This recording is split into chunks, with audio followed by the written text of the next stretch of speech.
Hello and welcome to yet another video. This is the 8th episode in which the Hokage and the ANBU commander observe Naruto's use of shadow clones that night. The commander recruits the newly graduated Naruto for his forces by guilt-tripping the Hokage. Join Naruto as he becomes Team Row's fourth member and discover what this means for Naruto's plot. This story is from Theraku 260. Please support her. Please like and subscribe to show your support. Let's get the show started.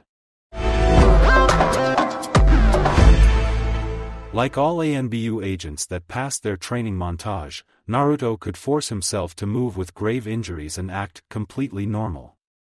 Inside he might be dying and wishing to be knocked out and carried back, but his pride as an ANBU Black Ops would not allow such a weakness to show. Well, that, and if he let himself be carted back by stasis scroll or piggyback, they would arrive at Konoha sometime next year. Which is why the Jinchuriki was pushing himself to run at top speed despite the protests of his travel companions. "Naruto," Tsunade said from behind, far behind. "If you keep this stupidity up, you'll open your wounds up, and I am not healing injuries caused by stupidity. Bah, I've had worse. Keep up, old hag." "Really? You have?" Angel asked, keeping up with him. He gave an ice smile and thumbs up. "No, you really haven't, Fleabag." Kurama's ever-cheerful voice spoke up, making Naruto glad his furry friend could not be heard. "Shoo, Kurama. You know I'll be fine. We're less than a day from the village anyway, I'll rest then." So caught up in reassuring Kurama that he didn't need to be forcefully knocked out, Naruto missed the incoming fist to his head until he was crashing into a branch. Tsunade looked down at him, smirking. "Yoch, was that really necessary, Tsunade-sama?" He glared at her as she just healed him up and pushed him off the branch. "Keep moving, brat. You should know calling me anything less than Tsunade-sama will get you a private date with my fists." "Tsunade-sama. His injuries," Shizen said. She sounded extremely exasperated, but when Naruto looked over his shoulder mid-jump, she gave him a look that just screamed, "You deserved it." Naruto rolled his eyes as they kept moving. As long as Dragon-sama remained unaware that he, a dedicated and respectable ANBU, called a Sannin less than their earned suffix, there was nothing to worry about. It wasn't like Tsunade-sama would actually hurt him, she loved him like a grandson. He'd be fine. Dutifully he ignored the growing dark aura behind him emanating from said person who supposedly viewed him as a grandson. Within a few hours, Naruto's chipper attitude had waned. His stomach pulsed with a steady rhythm of agony, to the point even Angel noticed the beads of sweat rolling down his forehead. He had ignored all calls for rest from Tsunade and Shizen. His village needed him back, but more importantly they needed Tsunade back in action at the hospitals. Deidara, Hokage-sama, all desperately required her expertise. "Can we stop?" Angel's sudden question after hours of no comment had him blinking. He moved to deny her request or just carry her as they had too much ground to cover, but Kurama decided to be an ass. Right as his foot was about to meet the next branch and propel him, Kurama cut off all of his chakra being used to repair and sustain his host. Naruto jolted in agony and faltered just enough to crash into a particularly thick branch. "Why I out to rip? You out and seal you in a baby fox," Naruto growled to his tenant who stayed silent, blocking him. "Naruto." Angel called and landed next to him with worry in her eyes. Tsunade and Shizen followed soon after. He expected a lecture from them both, but instead Tsunade just lifted him up. "Come on, I know a bathhouse that will let us rest for the night." "What?" "Tsunade-sama, we need to get back to Konoha," he said. "And we will, brat, after you've had another night of sleep to heal. Honestly, the pace you were going we would have reached the village in a week." Naruto blinked in surprise as they moved towards a well-lit bathhouse and inn, remembering it was run by retired Chunin. Great, if they saw him being carried in while conscious and they learned he was ANBU, he'd never live it down. "Wait, we're only a few hours out," he said, protesting. Shizune snorted while following. Yes, we were, Naruto. But for the last 2 hours you've been moving slower than a genin. It would have been a week at your speed.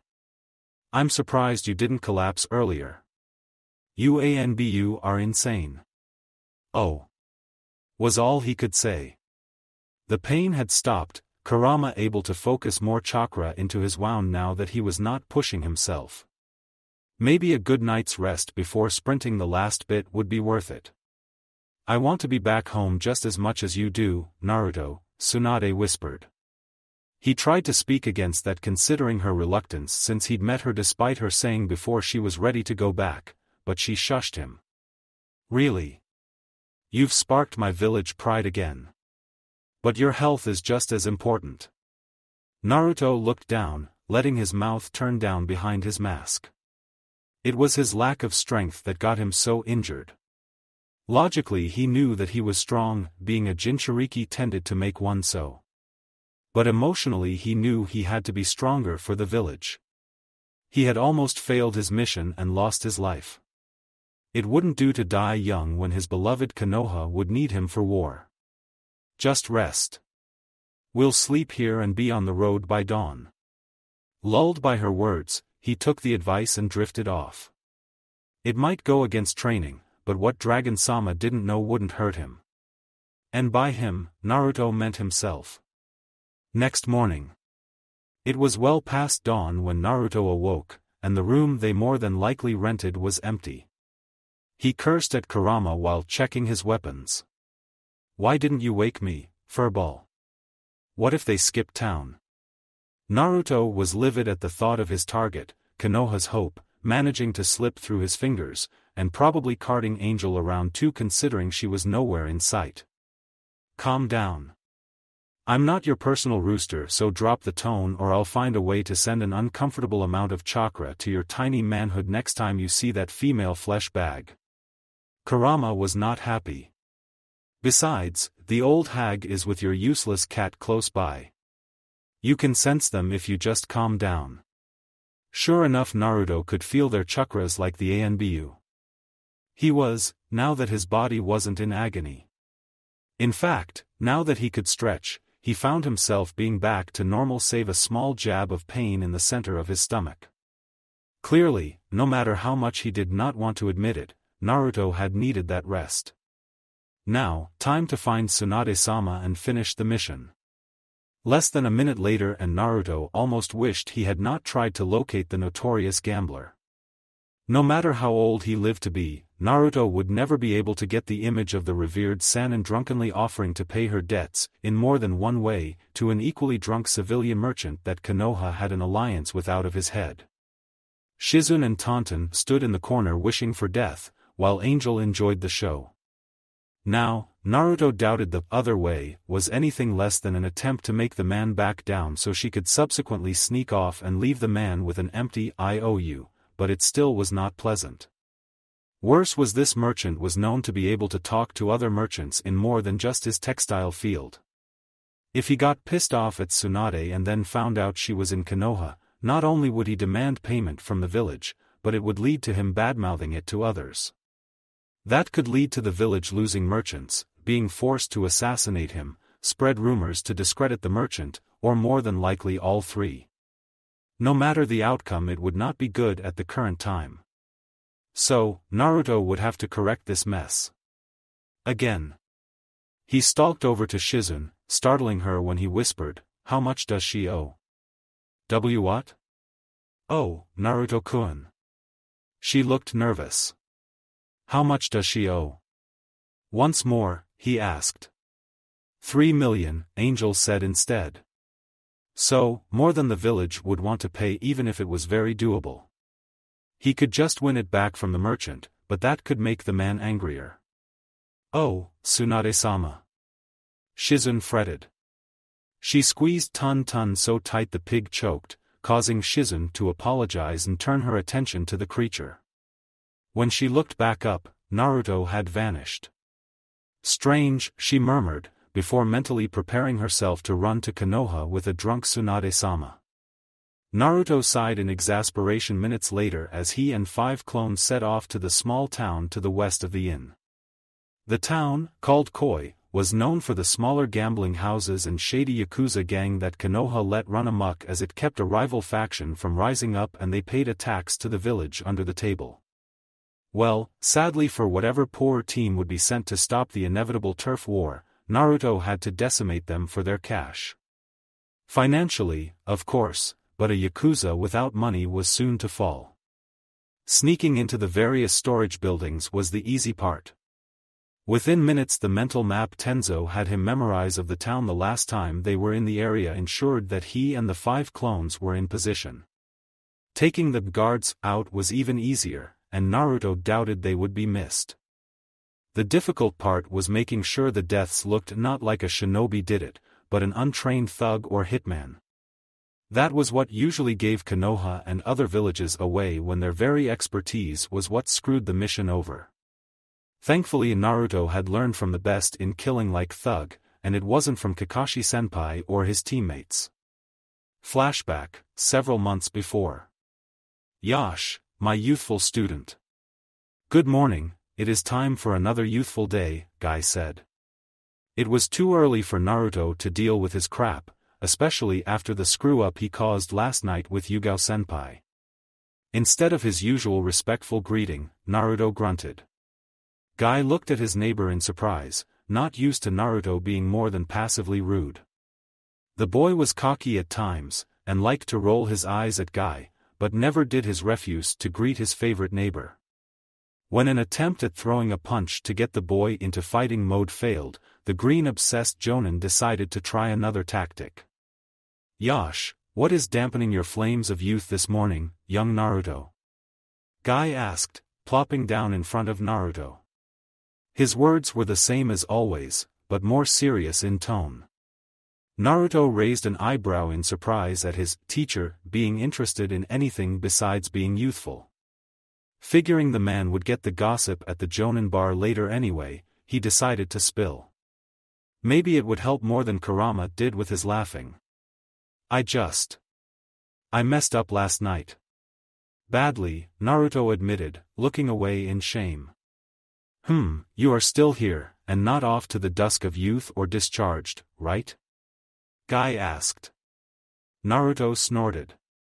Maybe, but that doesn't change the fact Yugao-senpai was counting on me and I blew it. What was the youthful task you blew, Naruto-kun? Guy looked so serious Naruto gulped. Great, he'd actually get a lecture at 5 a.m. in the morning. I had to kill a man. You did it badly, worse than a flea. Kurama chimed in. Naruto tried to ignore him, but the beast was correct, he did kill him wrong. And you have not done so? Guy looked confused, as he should. Even most genin had killed by now, much less an ANBU agent and Jinchuriki. No, I've killed loads. Tons. Well, enough anyway. But this time I had to make it look like a bandit killed them so that the target's family didn't link it to shinobi. Yugao-senpai asked if I could do it and I said yes. But you killed with such youthfulness that it showed. Yash, now I get it, Naruto-kun. Guy, suddenly exuberant again, jumped up and started dragging Naruto towards the market. I will turn you into the most youthful bandit. Guy-senpai? Where are we going? Naruto asked as they continued towards the market, and the blinding smile he got in return made him regret doing so. Yash, we are off to get a most youthful tool to kill with, Guy said with way too much goodness for a sentence about murder. This was a shinobi village, however, so the few civilians out didn't bat an eye and won. Even thanked Guy for working so hard. I have weapons, Naruto protested once the meaning caught up to him. A new killing move would have been appreciated, not a weapon. But do you have a rusted sickle and gloves? Flashback ends. Naruto looked his gift, a top-quality sickle that was made to look rusty. Rarely has he had to use it, but it, along with the moves Guy showed him over the next week, saved a few missions since. Now it would save Konoha's reputation. Hopefully, Dragon-sama wouldn't be too mad. A shinobi, one Yakuza attempted to cry out before Naruto landed a sloppy slash to the throat and eye. The man fell with a thud, barely an afterthought as the ANBU looked at the crate of money in the room. Oh, if only any leftovers could go to him, all the ramen he could buy. But no, any and all leftovers would have to be given over to Dragon-sama or face charges. Thankfully, the money might prevent him getting more than a lecture. You can't be in here. Yet another guard covered in tattoos rushed from the doorway with a rusted knife. Naruto ducked under the man and drove the sickle deep into the body in an upward thrust. He didn't blink at the pooling blood, knowing there would be more of it soon. Naruto sealed the money in a blank seal before heading out the door, careful to kill the remaining guards the same way. A beat-up skull here, a stabbed lung there, and any investigators would think a rival gang came through. Wait, please, I'll give you whatever you want. A teenager, this time looking no older than Hikaru, begged with his hands covering his face. Naruto felt a stab of pity. He briefly considered it, wondering if there was a way to make the man lose his memory or at least kill him with no pain before mutilating him for show, when a sword is suddenly jutted towards his throat. On instinct Naruto disarmed the now sneering Yakuza and stabbed him through the throat. He felt no pity as the now dead teen collapsed. He cleaned up his sickle and resealed it, thanking Guy mentally once more. Tisk, honestly, these people are worse than IWA shinobi, Naruto spat and continued out, meeting his clones 3 minutes later. Less than an hour after he left, Naruto put 4 million, 3 for Tsunade's loss and 1 as a gift from Konoha at the very happy merchant's feet. Tsunade gaped at him as he dragged them all outside by his chains. Not a word. Tsunade-sama, he ground out, and sure enough they set off at a quick pace in silence. All that was on Naruto's mind was his home. Sundown, Dragon's office. Dragon looked at his shuffling subordinate in pride and amusement masked behind minor disapproval. He was more than proud that Mouse successfully retrieved Tsunade and her apprentice, both of whom were now treating the more serious injuries. By next week most would be able to sit up and function, if not do light paperwork. But taking out a Yakuza gang he set up? No, Dragon was not very happy with that. Amused, yes, but happy? No. They would have to prop up another group before chaos set in and make sure there was no connections to shinobi. Oh well, that was a problem for future Shisui. Now, however, he had to deal with a certain Mouse's next assignment. The feline was already off sniffing out leftover weapons in the forests, as the Inuzuka dogs needed some rest. Hopefully she would be more effective than some of those mutts. Normally even I would give you time to rest, Mouse. What your mission was an S rank at least in importance and difficulty, Dragon said. Mouse dutifully stood straight and emotionless even without his mask or uniform on.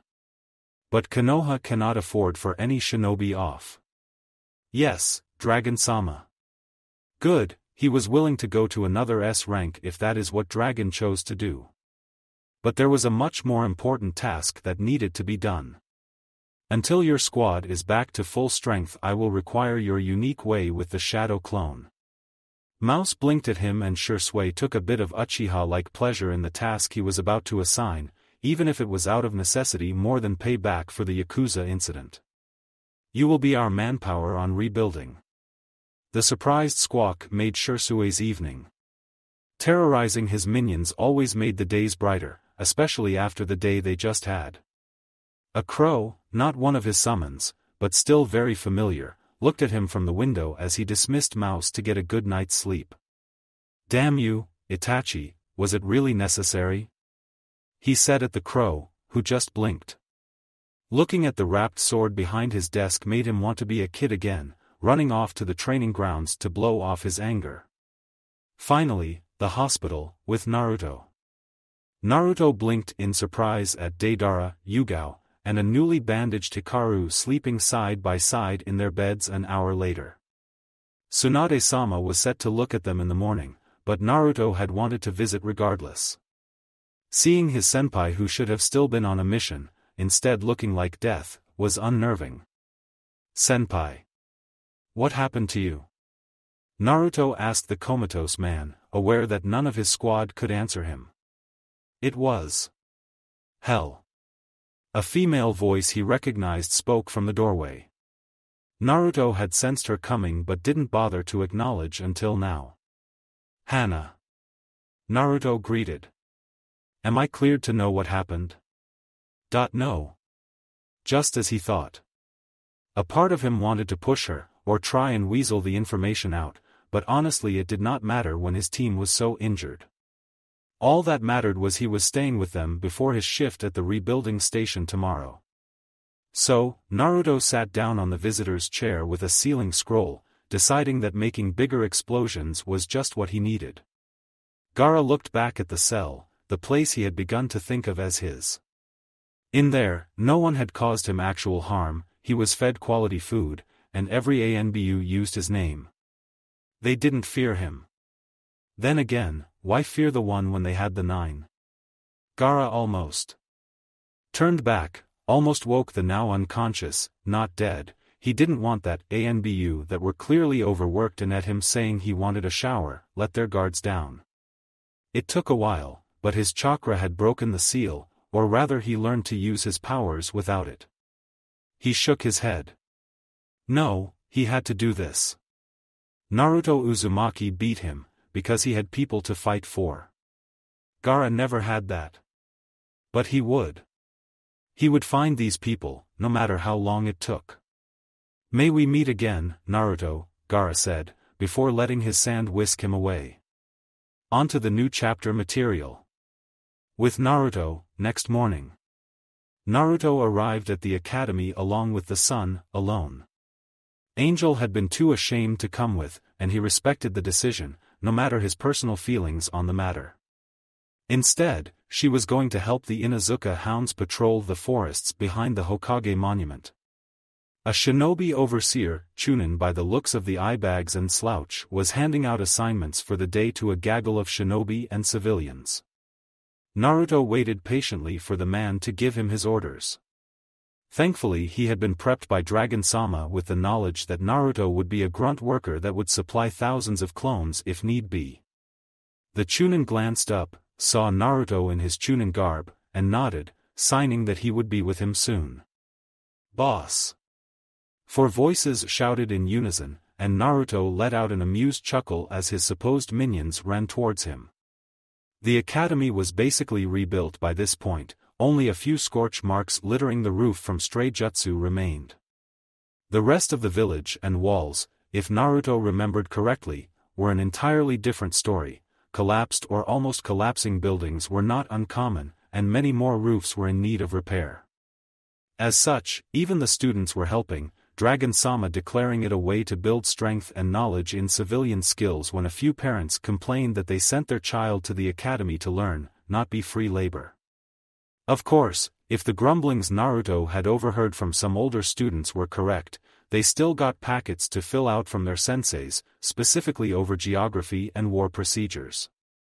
Apparently, Dragon-sama wanted all his troops prepared for the brewing conflicts. "Hey brats, here to help?" Naruto asked and I smiled at them.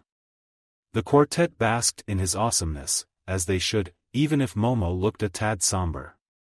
Naruto blinked, surprised at the reaction from her, but filed it away for a private conversation. For now, it was time to make the village safe again. "Yes, boss," Konohamaru said, "but we're going to be on water duty for everyone." None of the kids looked happy about it. Naruto understood why, even if it was necessary. Water being delivered to workers and volunteers would keep not only physical strength up, but also morale. "Well, it's only one day, right? And I'll keep a clone with you guys, sound good?" All of them brightened at that. And Naruto figured he just did something good. After work, it would be time to address the bijou in the room, however, Irika. "Like I could fit into a room, flesh bag," Kurama growled. And good morning to you too, Furball, Naruto shot back growling. You're on a thin branch, sapling, he said. There was a hint of smugness at the annoyance that shot through Naruto from the horrible attempt at a plant pun. Choosing to ignore his partner, Naruto focused on making one clone, sending it off with the minions. It would also keep them on track and not start a water fight or attempt to use Momo's sealing skills for pranks. He waved them goodbye with the promise of feeding them after the shifts ended. Ah, Naruto-kun, thanks a lot for coming, the organizer said once everyone was gone. He looked average, even for a Chunin, brown hair, black eyes, plenty of bags that looked like eyeliner. The only reason the man wasn't slaving as a brick setter or on patrols was his background in construction. Those civilian parents, Naruto heard. That, and whisperings of being the reason Kyomo's water supply failed 3 years ago by way of going undercover as a master builder and accidentally linking it to the sewage. It was probably a folk tale, but he was high on Naruto's respect list if it was true. Naruto gave a bow in greeting. Thank you for having me. Oh. Everyone calls me Asuka, no family name I care to claim. He seemed nice enough if a bit anxious. Not wanting to say the family name was odd, but ANBU had weirder quirks, his teammates coming to mind. Nice to meet you then, Asuka-san. What will be my orders today? Anything you need, I will do my best to accomplish. Wow, much more polite than I thought an ANBU would be, he observed. Instantly there was a kunai out and Naruto channeled the greatest concentration of Captain Tenzo that he could into a creepy stare. You will not ever utter ANBU in relation to me again, right? Here Naruto cocked his head to the side, keeping his voice light. It would be such a shame to have to ensure you don't let a spy or genin know about my side hustle, right? Asuka's sweat dropped but nodded nervously. There was no way he would piss the Jinchuriki off, especially an ANBU level 1. The only reason Asuka, a lowly Chunin that was happy to keep his head down and work towards the cushy academy position, knew about Naruto's rank was his girlfriend who recently joined ANBU and took him to a poker night. The voice gave Naruto away, and his sweet Aya confirmed it later. Bringing it up was not wise, he admitted, but it really was rare to have an ANBU be so polite to a Chunin. He felt his stomach not more than when the rakeage almost caught him rewriting those blueprints for a new water line. Instantly the dark and creepy expression disappeared, and Naruto clapped his hands together. Well, now that that's settled, time to work. Alright, Asuka said. I was briefed on your abilities with clones, could you make 50 for each department, save for the lumber transportation one? I'll need 200. By the end, Naruto had over 600 of him going around, with many in disguises, reporting to each department head. All the ones in charge knew about him, all were Jonin or Chunin, but the civilians and normal shinobi would balk at that many Jinchuriki clones helping. Some rumors were circulating about Naruto being a shinobi amongst the civilians, but there was no need to cause heart attacks by being too obviously powerful. He knew the basics of each task, but had a feeling there would be a massive amount of learning involved by the time his clones popped. For the next 3 hours, Asuka and Naruto bounced around the village, checking each sector, from civilian to shinobi. Many times a building had rubble that a squad had not gotten to yet. It fell on Naruto to seal massive amounts of fallen structures into scrolls in order to speed it up. He then used Shunshin's to transport him and the Chunin over to the designated dumping grounds. There, civilians worked to sort through materials, intent on reusing them for future projects. Excellent. Now that you're done with that, may I have you deliver some documents? They're too important for a clone and I must be off to meet with the roofers. Asuka was a slave driver, Naruto realized, and the glint in the man's eyes was like he won the lottery. Based on the amount of work it would take to do the job without Naruto's massive sealing and cloning capabilities, it was pretty much true. Naruto sighed. Yes, Asuka-san. With that, he took the various scrolls addressed to many different and important sides of the government. Seems like he would be putting up with the posh upper class today. With Shisui, Itachi, and Tenzo. This is bad, very bad, Tenzo said, looking at the journal in front of him. Shisui nodded, slouched over his chair as they were alone. Indeed. Not to mention Jiraiya got word of the Akatsuki's immortal members coming to get their rings back.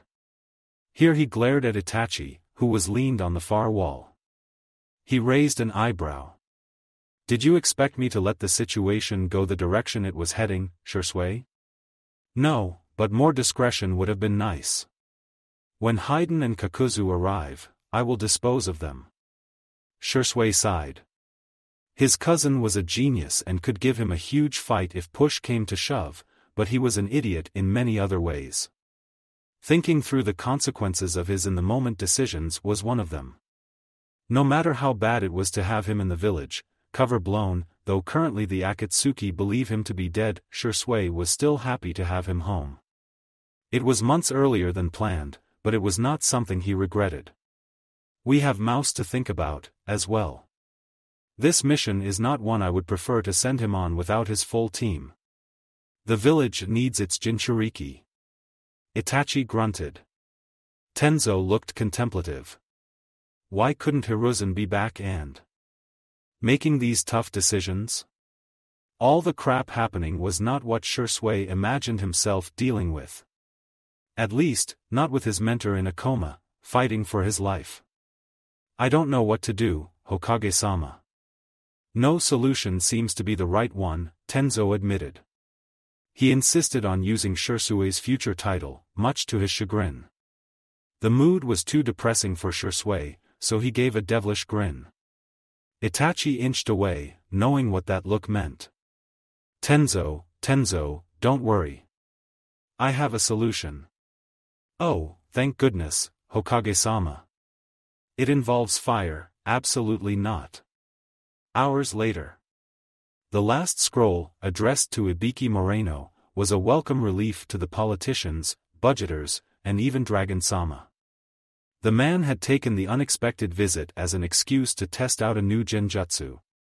Apparently the Chunin were too scared to let their future Hokage do more mental damage to them, and the other ANBU were too smart to be around when Dragon-sama got the itch to try something. As such, Naruto had spent an unholy amount of time fighting bowls of ramen dressed as guy who screamed about youth way too much for his liking. Stupid Dragon-sama, I'll get you back, just you wait.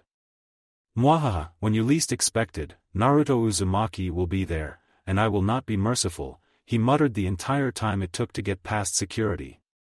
The ANBU on guard, Jaguar, snorted at his co-workers' entirely ludicrous plans. Sure thing, Mouse. Keep telling yourself that. Naruto chuckled nervously at the fact someone heard him, but waved as he stepped through. T&I was a strange building, with a sense of doom always lurking.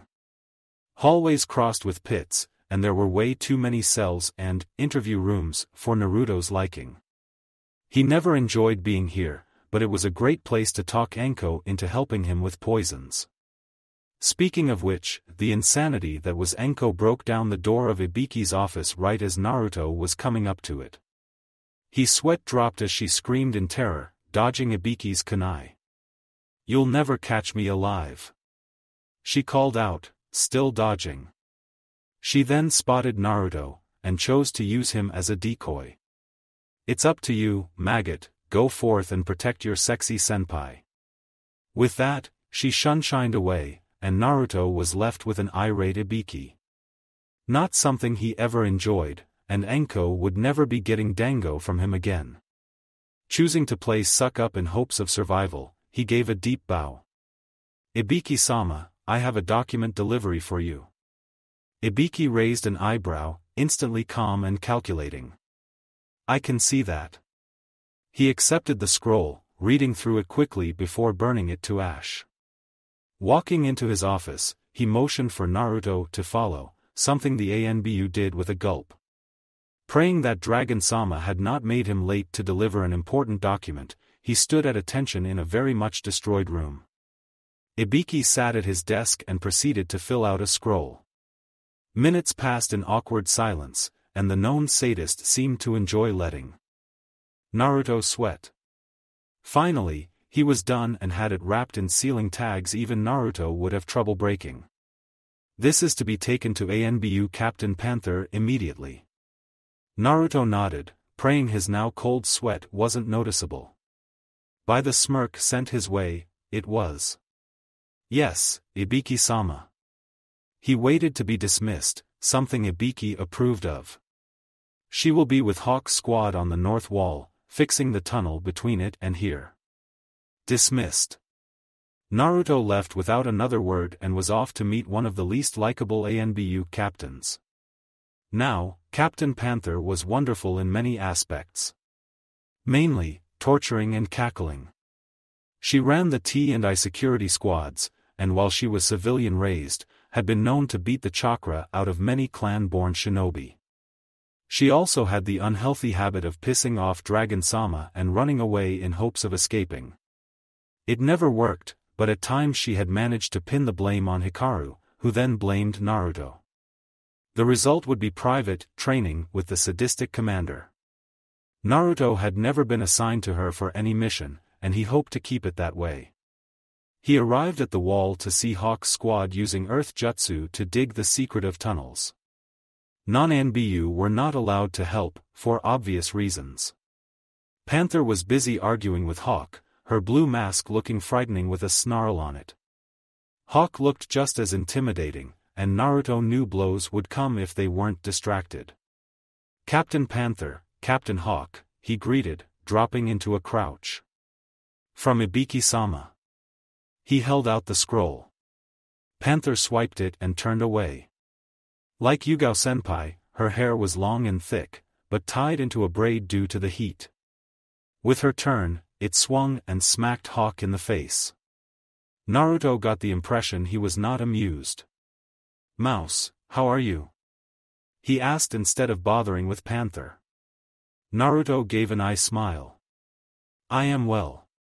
Or, as well as one can be in these times." A thought struck him, reminding him that there were many fallen comrades they would be mourning, in particular Irika. Hawk chuckled, sadness laced in it. "Yeah, you got that right. Up for a spar on your next day off? Traps user against pseudo-traps user?" The jab was light but it made Naruto chuckler. "Sure thing, but you'll be going down, sir." The banter made the long day a bit better, though the now serious Panther worried him.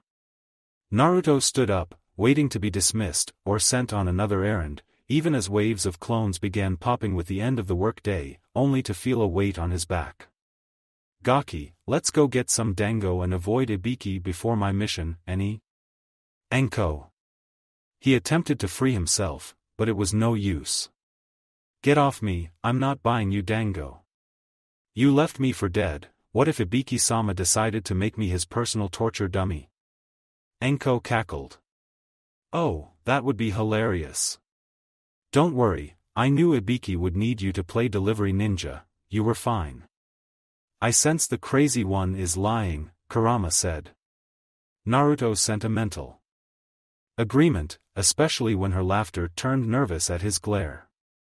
Did you really know that?" "Well, look at the time, I got to run.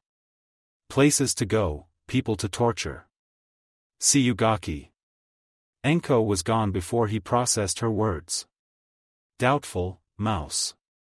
Hawk observed. "Oi, pathetic excuse for a captain, we got a long night ahead of us, damn Ibiki," Panther suddenly said.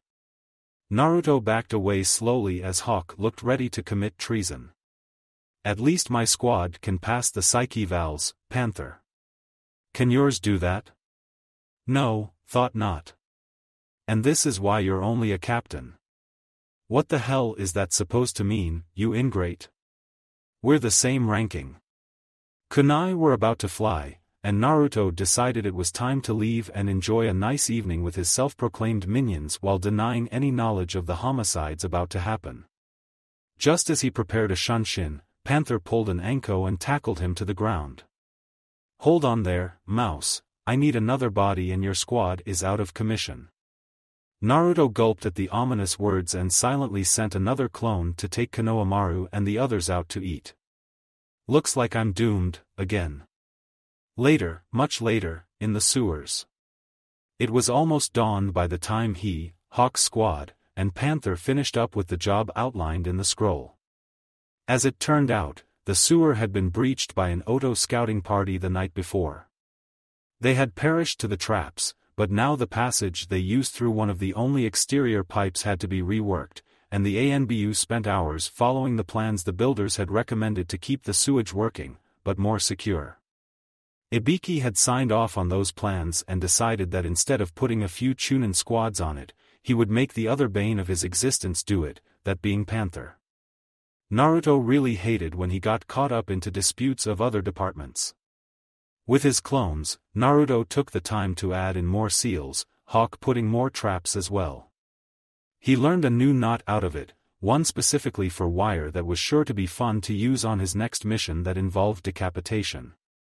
Hopefully this will keep the bastards out, Naruto said when finished. Hopefully, Hawk said. I'm more worried about the border tensions, though. Naruto didn't respond to that, well aware that war seemed to loom on the horizon, no matter which direction they turned. When Naruto finally made it back to his apartment after stopping by to check on his team, all of which were recovering, finally Angel was waiting, along with Tora, on top of his funeral clothes. He sighed, knowing the day would suck. Our village survived, and that should make it worth it, Kurama said. Keep becoming a patriot. Soon they'll make you a shinobi, Naruto joked instead of addressing the truth to Kurama's words. He knew they all gave their lives for a good reason. Even Iruka. But he still missed them deeply, and being around the recovering village was bringing the reality of how horrible the invasion was to the front of his mind. Kurama was silent after that, contemplating Naruto's words. He always denied the accusation of caring for Konoha, but his container tainted the jaded image he once had. Konoha had flaws, yes, but Kurama saw that through Naruto and the less than terrible people they worked with. It was getting better and was already better than any other place in this human-infested world. Kurama's father spoke of him helping a human with uniting the world in peace. While he wasn't sure the world would ever be united, much less in peace, being with Naruto made him not want to just burn it all to the ground. Naruto knew none of his Bijuu's contemplations as he made his way to the memorial service. Every shinobi in the village attended, though most ANBU were hidden, guarding. Naruto was in the front, next to a weeping Konohamaru. As the one contact the boy had besides his still comatose grandfather, Naruto had been instructed to stay by his side. Moegi, Udon, and Momo were nearby, giving support to their friend. Why Iruka? Konohamaru asked after placing his flower in front of Iruka's urn. All the shinobi that had fallen were cremated, nobody wanting a repeat of Edo Tensei. It was a necessary cost to security, but it made the funeral feel less cauterizing. The sky that remained sunny, mocking the somber day, only added to the unsatisfying grief. I don't know. Naruto admitted. He tried to think of something to say, anything of comfort, but nothing came to mind. His own voice hurt, the emotions that were not becoming threatening to bubble out. He was an ANBU, a Chunin, the village's Jinchuriki. To lose himself when surrounded by those that lost entire teammates, lovers, was not happening. He also had to be Konohamaru's rock, and Momo's, having discovered the reasoning behind her sadness. To have lost her mother was a tragedy beyond Naruto's understanding, never having a parent before. Well, there was Iruka, but he wasn't my dad. He mentally berated himself for looking for something that was simply not there. Yes, he was, in the ways that mattered, Naruto. Naruto didn't have the energy to argue why that was false. Instead, he grabbed Konohamaru and let him cry into his pant leg. The other children crowded around him, sniffling quietly. If Naruto let a tear fall, nobody said anything. Team 7, in the same boat, watched on from the back. Kakashi looked down from a perch, wishing he could comfort the students and little brother he had grown to respect and care for, beyond just as an obligation.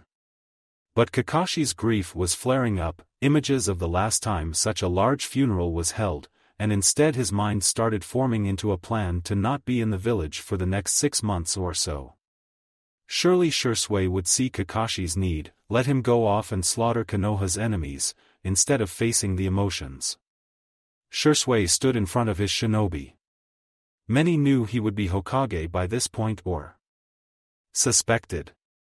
While the civilian funeral would be led by a henged dragon, into Hiruzen, the shinobi deserved the truth. The civilians would be suspicious but not question it much.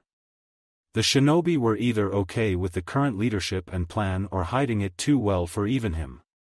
Either way, they leaned into his words, as he gave respect and honor to his shinobi who were waiting for him to cross over, hopefully in many years. We are not emotionless tools, no matter what our rules state.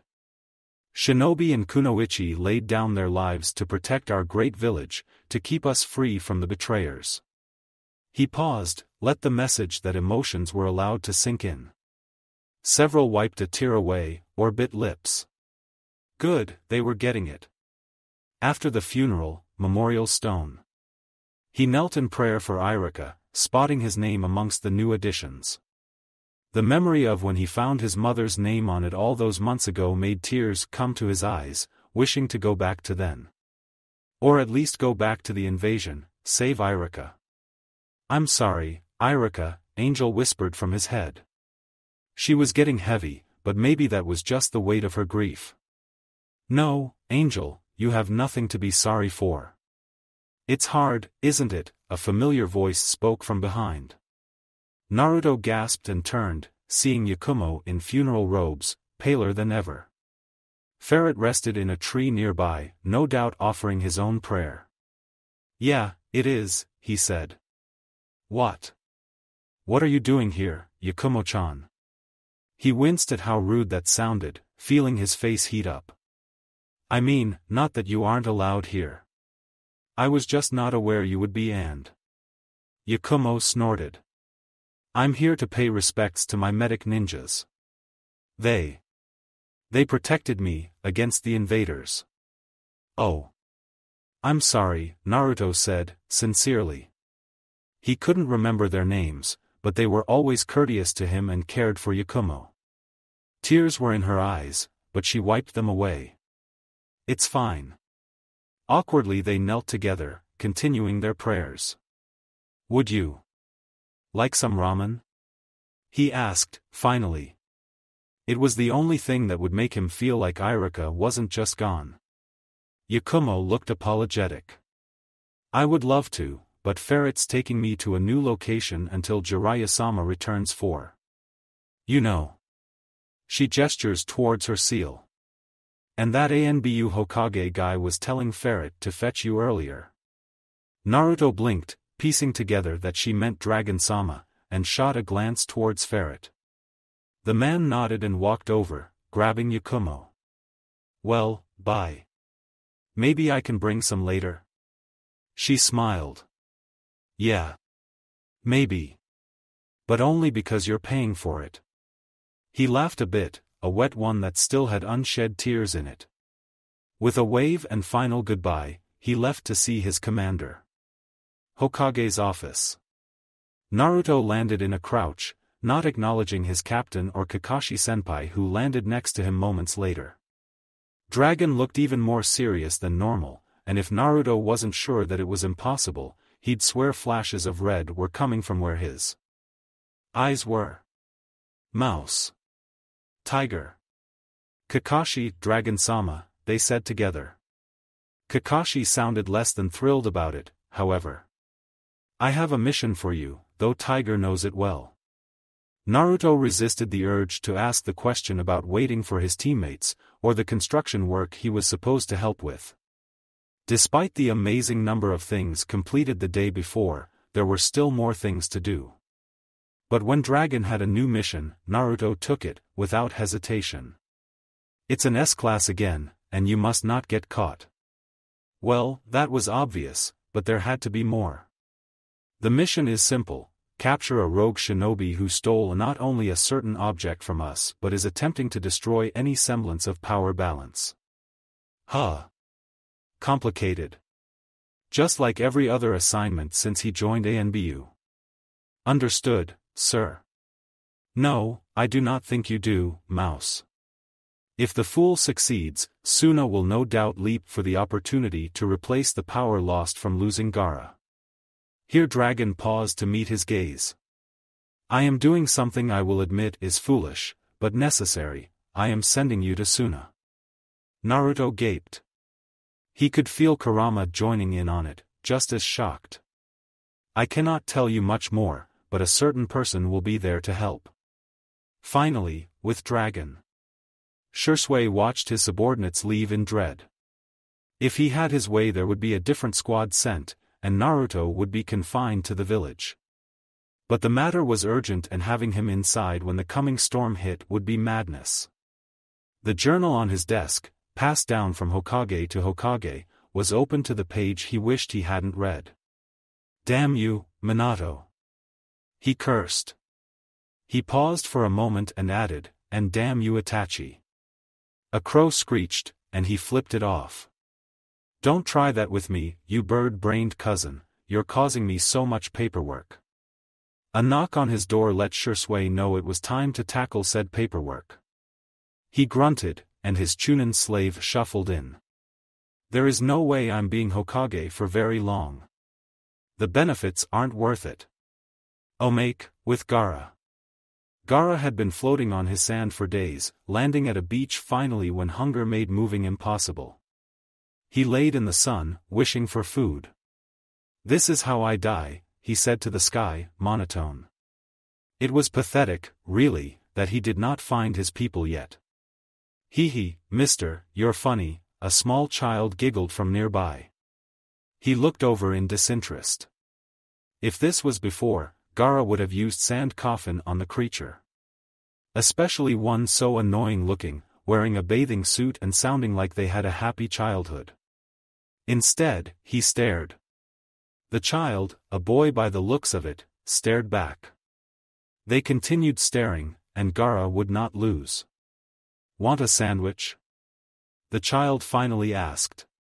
Gaara blinked and nodded. If they were sent to poison him, he'd rather it happens through a sandwich than a needle. Later. When Idate, the annoying child, had fed Gaara 3 sandwiches from his family meal, he started making a sad excuse for a sand sculpture. Now, Gaara never showed anyone, but he was the best in the world at making sand castles, people, even whole labyrinths. To see such a sad excuse for anything sand-related made Gaara's murderous urges settle in.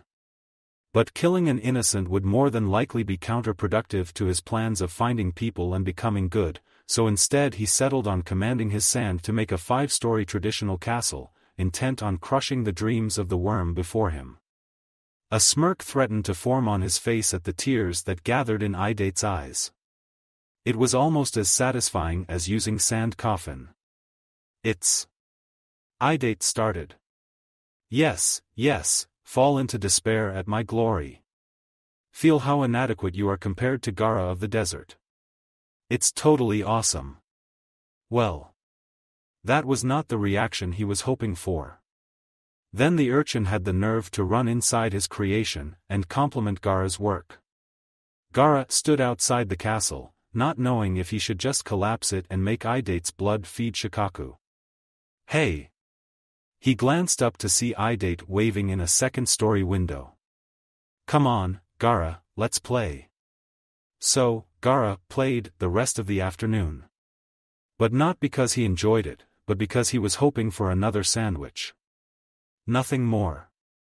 If more children from the beach, along with their civilian parents, gave him praise for his work, Gaara certainly did not care.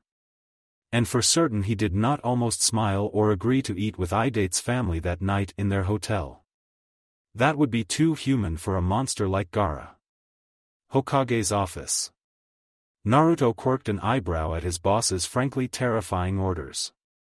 Not because of the rank he had Tenzo and Kakashi, 2 monsters on the battlefield. The premise of the mission itself seemed simple too. But Dragon-sama, the man who always kept a type of cool-headedness that could be described as insufferable by Hikaru, was disturbed, hesitant. He looked the same as he stood behind the Hokage's desk, staring them down. It was just like an ANBU mission given at HQ. Dragon's voice was the same, even. Except his chakra was flickering. Naruto really wished he was the teammate in the hospital. Land of Rivers. 3 figures leapt from tree to tree, chakra suppressed and silent, all deep in thought. The air was heavy between them, each thinking of their task ahead, and the stakes of failure, of being caught. Each wore a 2-sided cloak and garbs of a nameless and village-less shinobi, darker side out to blend into the forest. River was more forest than its moniker, the trees as ancient as fire countries and just as dense. The only difference was the undercurrent of moss and dampness that Naruto could barely smell in his disguise. Anything linking them to Konoha had been left behind. Not even their ANBU masks were allowed, though they did wear some truly ridiculous masks instead. When 3 kilometers outside the village, when Tenzo had them burn their old clothes and masks and put the new ones on, he had simply raised an eyebrow and was grateful Konoha ANBU didn't use them as standard issue. Naruto's vaguely resembled an owl, muted designs, and razor-sharp edges. Kakashi's was even more vague in its inspiration, while Tenzo's had 6 eye holes. Supposedly several Konoha-sponsored mercenary groups used them as calling cards. Unofficially, of course. And now here they were, off to prevent the coming war from being one-sided. I do not like this, Kurama growled like he had every hour since they left the village. Naruto privately agreed, something seemed wrong. It's not a suicide mission, we know that, he reassured his friend. Dragon-sama would never do that.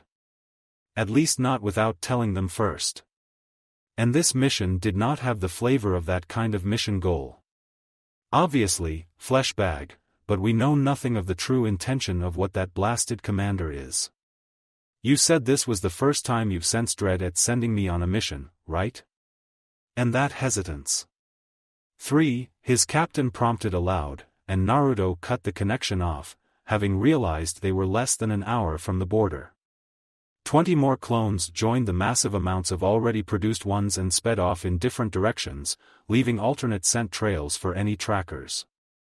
They slowed to a stop higher in the trees and crouched in a tight huddle. Kakashi weaved a complicated genjutsu barrier while Naruto slapped a privacy seal on the trunk.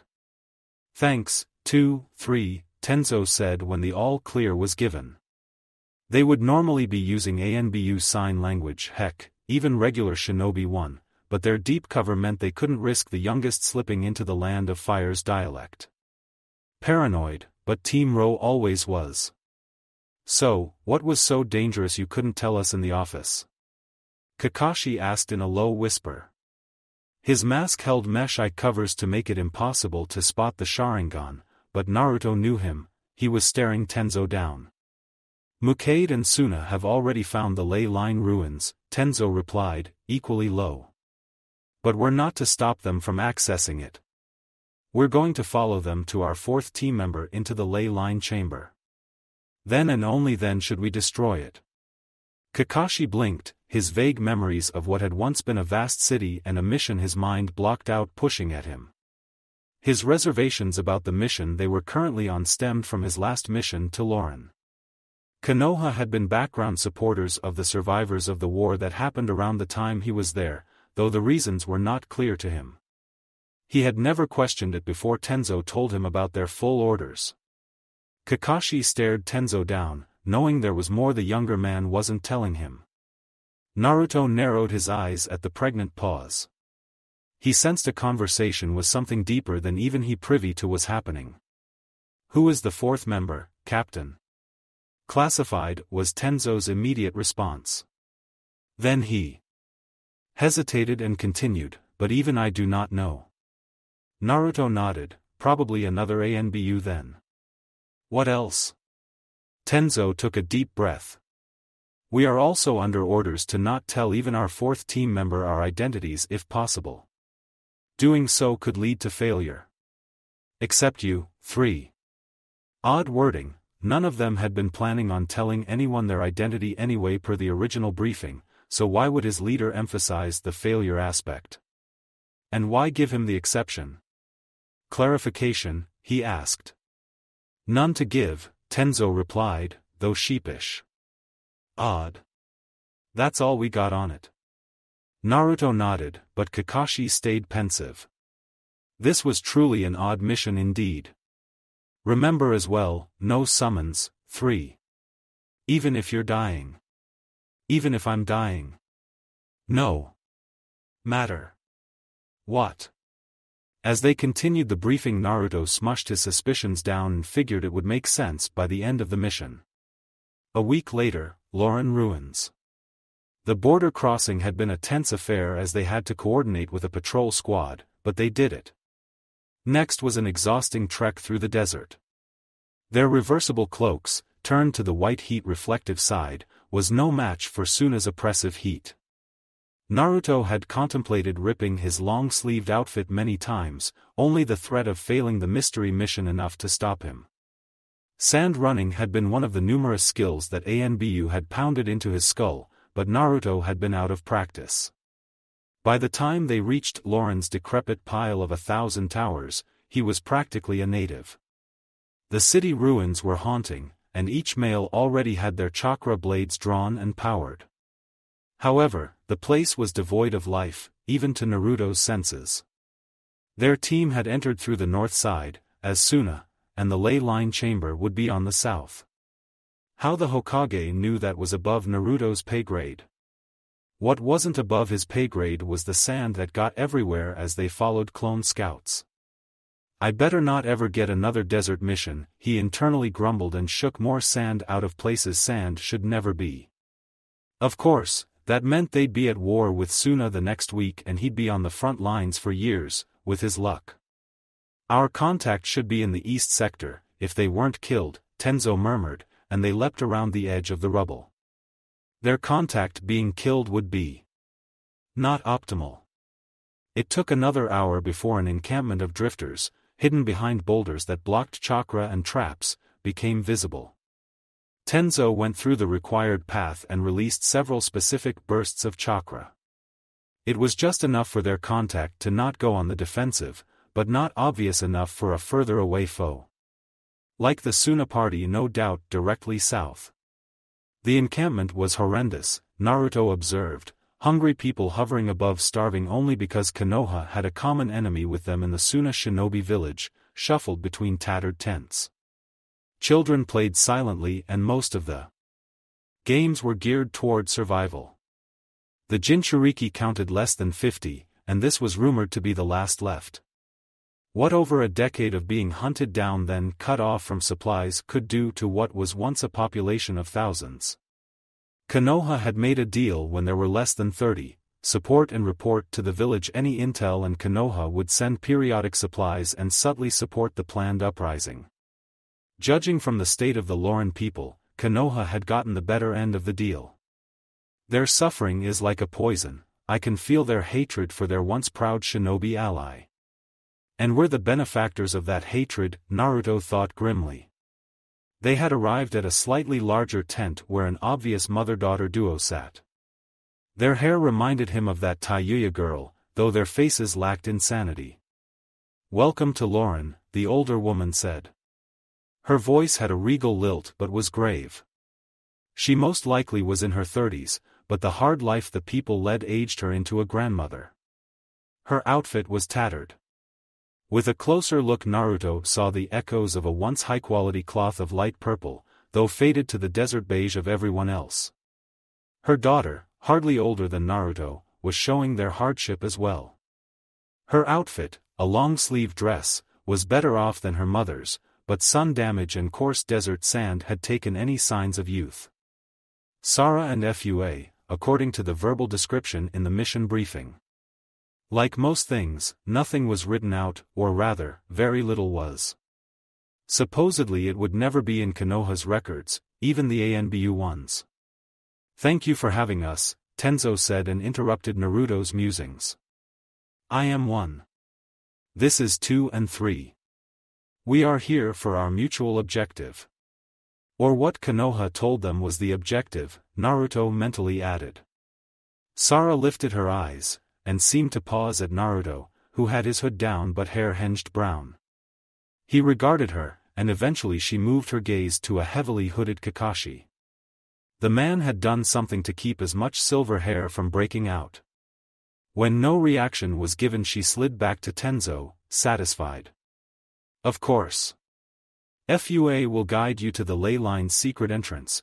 Our mutual annoyance and the missing Nin were spotted in the front area. You should be able to be in the chamber by the time they arrive. Then, as we agreed, the older man said, and dropped a scroll filled with food and water in front of the leader. She handed it to her daughter, who had stared pointedly anywhere but at the group. FUA accepted the scroll and walked with purpose to no doubt a hidden storage area. Within 20 minutes, Naruto's team plus a now disguised FUA ran to the southeast. He supposed she was to be their elusive fourth member given how she held herself up, but her chakra seemed awfully low for if they got in a fight. As she ran, she clutched a rusty chakra knife, one that reminded Naruto vaguely of the ones he and his comrades carried. When asked, the girl said it was how she accessed the ley line, and that alone spoke of the decline of her people, who once were rumored to have been able to sense it from 100 kilometers away. Or so the tales were told. They stopped outside a hole in the ground, barely large enough for a grown man to drop down into. A quick flash tag on a kunai revealed an over 100-foot drop. A clamber that rang out in echoes was heard long after the light had died. This is the ley line chamber, she said. Be careful, as only I and my mother can safely access the energy held in it. We thank you. Your people should stay away from here for a few days and be prepared to move out if our mutual annoyance brings reinforcements, Tenzo said. She smirked at them, her face fox-like. What makes you think we haven't already moved? With that she was darting off, her path different from the one they took. Naruto stared at her hair as it flowed. He had always liked the colors not found in Konoha. So much for that one girl. Yakumo-chan is different, Kurama, Naruto said with a frown. Who said I was talking about that meat suit? 3 clones, Tenzo said, and it stopped the mental argument about to happen. He had to get it together. Naruto nodded and 5 clones went down and laid 3 flash tags that were modified to sustain a soft glow rather than a quick burst of a larger lamination. It was his first level 5 seal, and Naruto had been proud of it, even if they were down to 10 in their arsenal. 5 minutes later and the clones dispelled one at a time to let the information absorb. He gave a silent thumbs up. Kakashi, the most likely to react to a surprise attack, went down first, followed by Naruto and Tenzo, who could catch them with wires if required. Each landed lightly on their feet, crouched around what was a flower array seal. In the middle was an extremely familiar kunai. Naruto would know those 3 prongs anywhere, and they hit him with a cord of melancholy he didn't know he had. It's still here then, Kakashi murmured. Flashes of memory hit, of when Sensei drove it in, 2 blondes high-fiving. He had a major concussion, so he must have seen double at the time. The Kopinin ignored the height difference between the 2 in his memory. Formation C. 2. Trap the perimeter and set the path to explode. 3. I'll leave the array to you. Copy it, just in case. They took their orders, Naruto and 20 clones studying what was clearly his father's work. It was so advanced the hidden blonde couldn't make heads or tails of it. He still transcribed it on 2 blank scrolls, sealing one of them on his shoulder and handing the other to Tenzo, who did the same. Who knew when in the future they'd need that level of sealing? Jiraiya-sama would at least be giddy to look at his former student's work, Naruto mused. The distraction of complicated sealing might even make the man be more open on what his dad was truly like. Because, despite the constant tidbits Naruto got from people, nobody really talked about Minato Namikaze. Instead, they talked about the 4th Hokage, or the Yellow Flash, or the genius who turned sealing on its head. Rarely would a story of Minato just being himself work its way out. Naruto knew it was because those were the most painful of memories, but they were the ones he craved. Naruto shook himself mentally from the train of thoughts, Kurama quiet but alert for approaching shinobi. Sure enough, as Naruto finished helping his teammates prepare their battlefield, an earth jutsu punched a hole where there had once been the door into the chamber. Shinobi didn't pour in at first, but over a dozen puppets. They were a mix of clay and metal, a quality rarely seen anymore and likely chosen to ward off fire jutsu.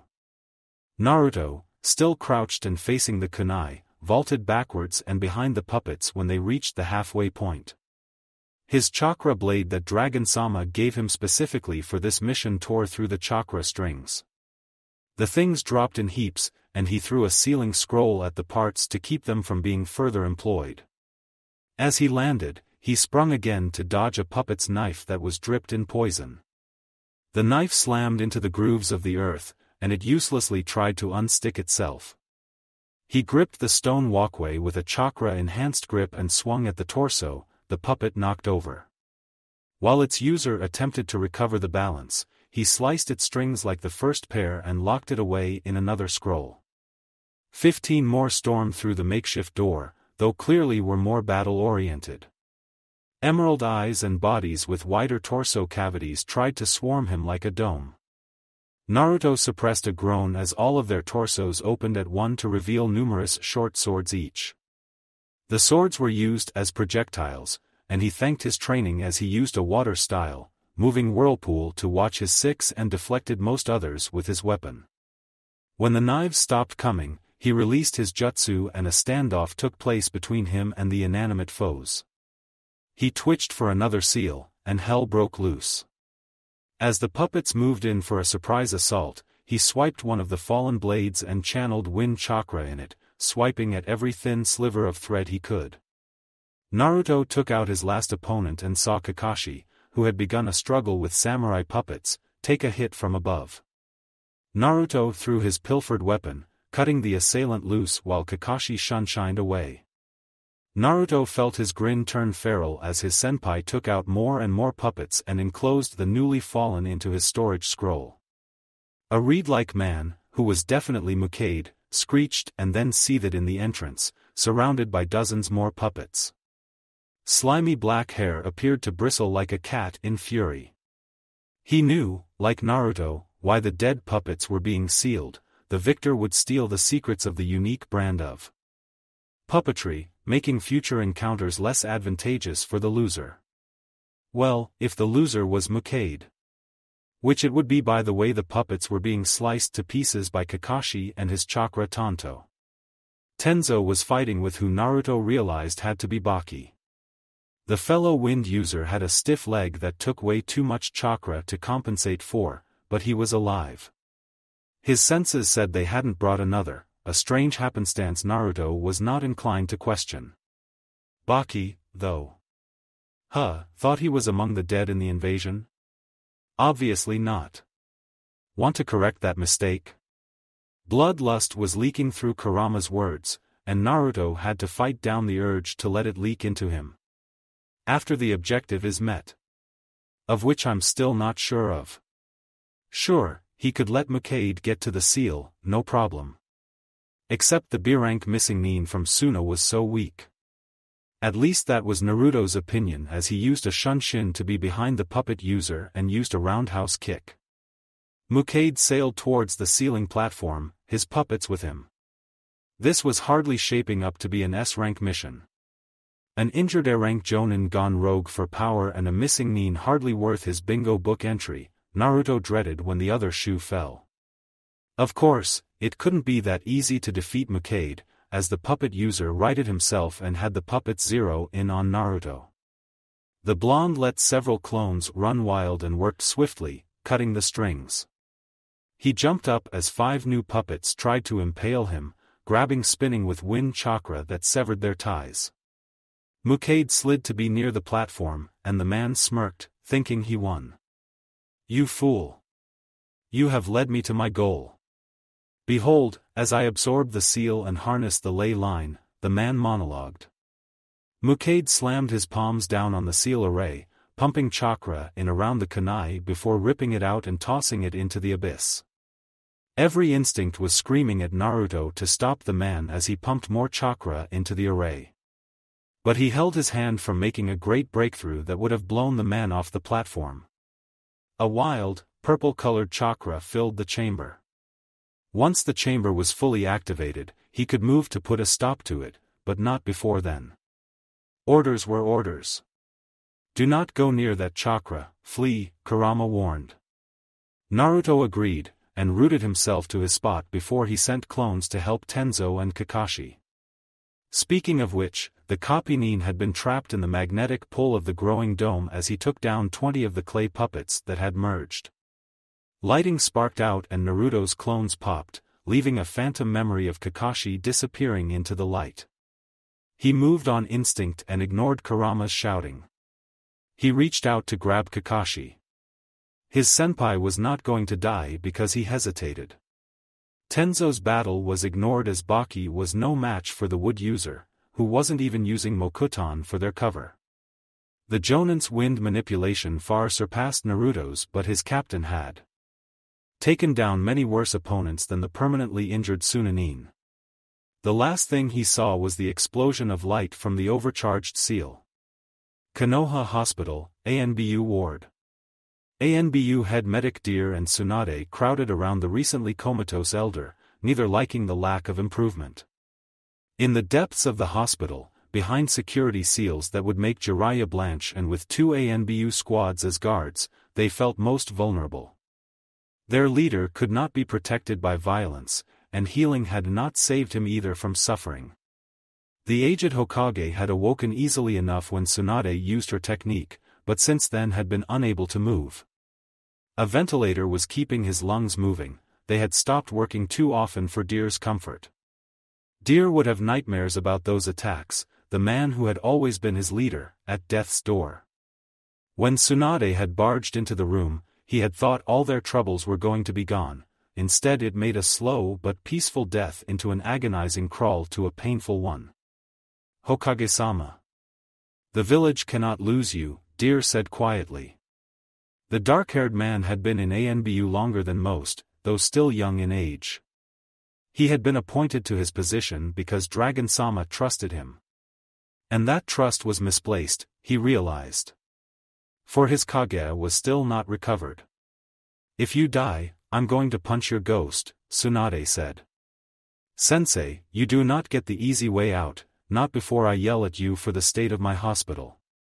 Her attempt at humor rang in the quiet room, and neither medic acknowledged it. Hiruzen groaned. It was all he could manage with the tubes and the damage done to him in Orochimaru's fight. I know, Sensei. What was worse than a comatose Hokage? A paralyzed one who was aware of everything around him but could not even breathe reliably on his own. Shards of bone and shrapnel, several lodged in key nerves and spinal points, made sure of that. One particularly menacing sliver mocked Tsunade less than an inch from his heart.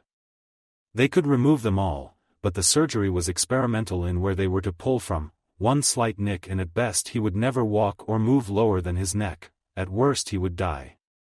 He wasn't the only one who was on death's door of those types of injuries. The brat's fellow blonde team member, who Tsunade had heard too many amusing tales of already, was almost as bad off a floor above. She felt a twinge of regret that Naruto, the boy who helped her move on, was likely to lose his first leader and teammate in one fell swoop.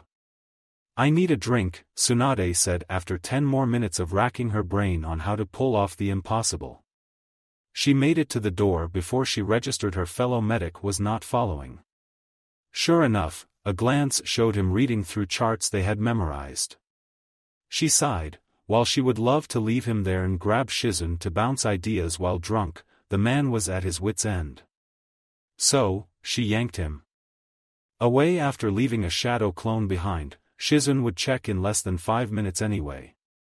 The ANBU guard let their chakra spark to an unspoken question. They would guard their Hokage while the medics were gone. Tsunade-sama, Deer sputtered. She rolled her eyes. Not a word. We are taking a break. Sake has inspired many breakthroughs, something tells me it will be the same today. Bye, sensei, she called over her shoulder. No response meant he'd fallen asleep again. She prayed he would wake up, like every other time he had drifted back under while she was there. Konoha's Shinobi Academy, Missions Room. Team 7, minus Sai, who was on a secret mission, and its replacement sensei stood at attention for their orders. They had to deliver orders to Konoha's protection detail stationed in Wave and pick up the standard quarterly reports that were to be brought back. It was normally a B-rank mission for its political implications. But with the village stretched thin, the lack of danger took it down to a C rank. Just like wartime, Sasuke thought. He was satisfied with the potential of bandits attacking them but found it hard to ignore wanting Kakashi, Naruto, or even Hikaru to lead it. He still had not been able to talk to his old classmates since the invasion. Sasuke had questions. Questions he needed answers to. He pushed the spiral of thoughts away, though, and tried to listen to the details even when he knew Sakura would run through them several times, meaning his attention wasn't needed. Both members of Team 7 were in their typical outfits with standard Konoha coats to keep the growing evening chill out. Sasuke was less than amused that it covered his Uchiha crest, but Sai had been insistent he do it for his safety when he left the day before. Sasuke was aware of the wisdom of it, he still would mentally complain. They were dismissed by a Chunin not Irika. Sasuke and Sakura had glanced at each other when it hit that the man was never coming back. Team 7 met by the gate 30 minutes later with their sensei, a man with dark sunglasses who annoyed Sasuke more than he let on. We will succeed in this mission, Ebisu said seriously. Our village needs every shinobi working double, which is why as you wait on the reports to be drafted, I, a special jonin, will take on a second assignment nearby. Your lodgings will be with the Chunin platoon. We will meet for the journey back after 1 week.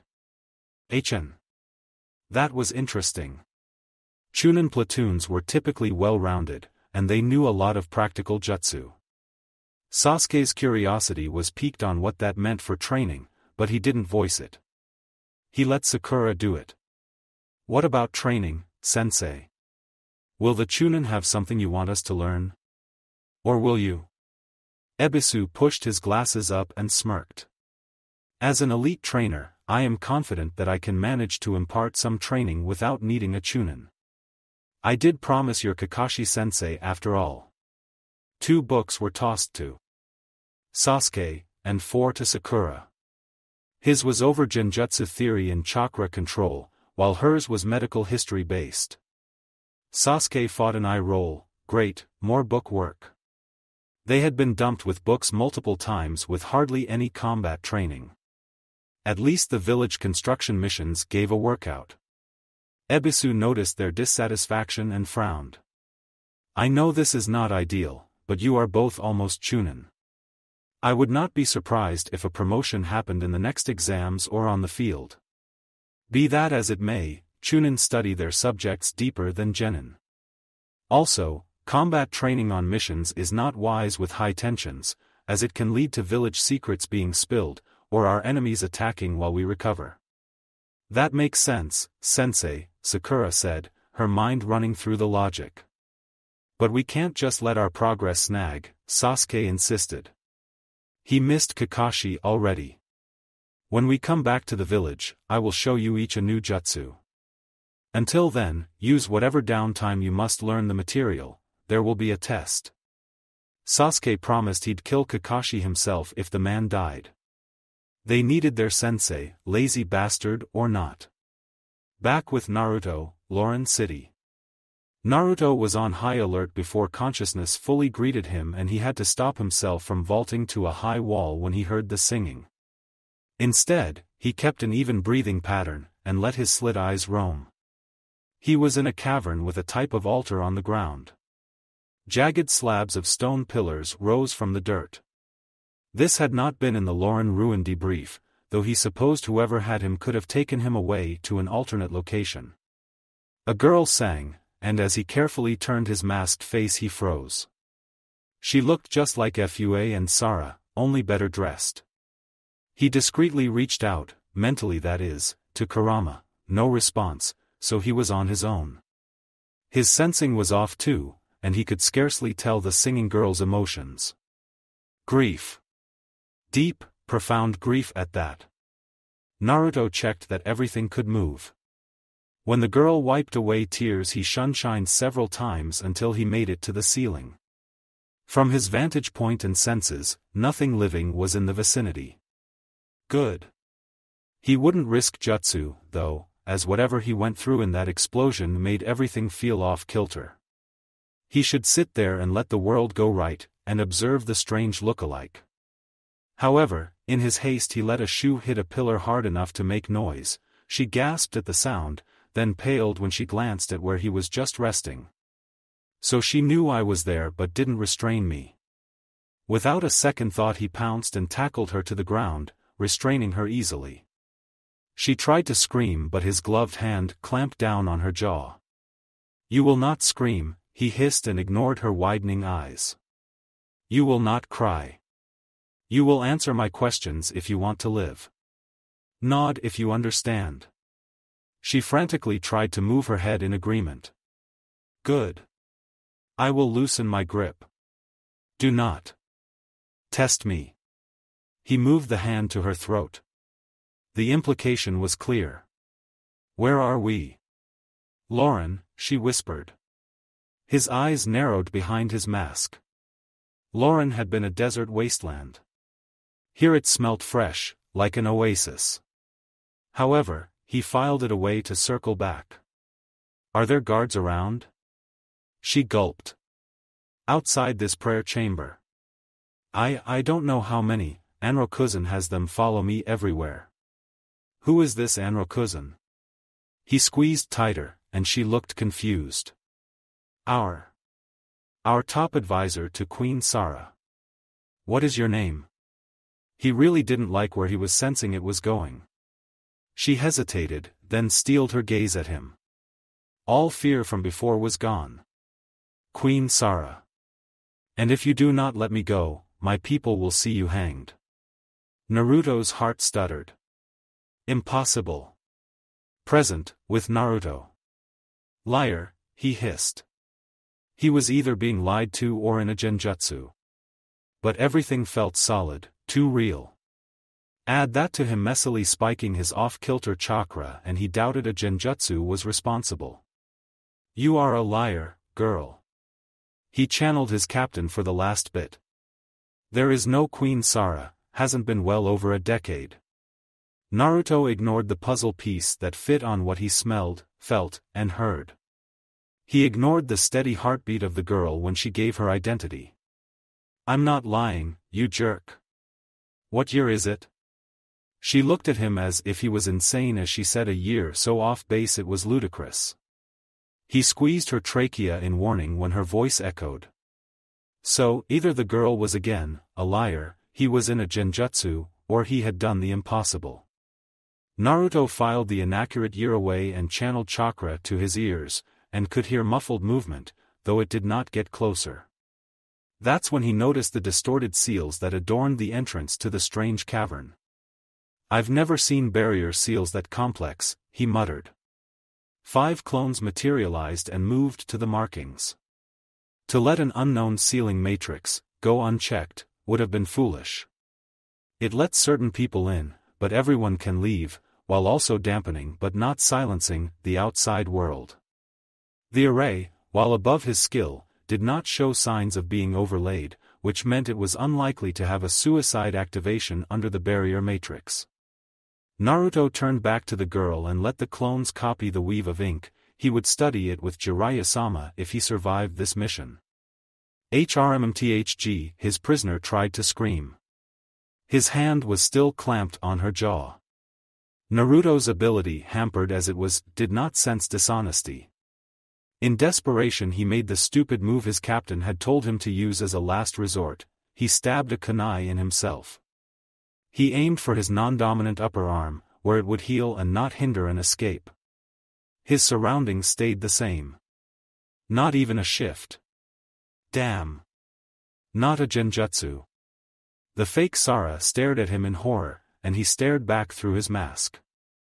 Naruto had no idea what the hell that seal did to him, to his team, or how long he had been out. He attempted another connection to Kurama, but it was like a wall was in place. Chakra could seep through, but he didn't need his friend's chakra, he needed his wisdom. I have more questions. Will you scream? She shook her head no. How long was I out?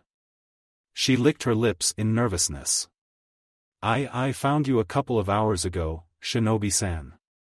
He narrowed his eyes. Did you tell anyone?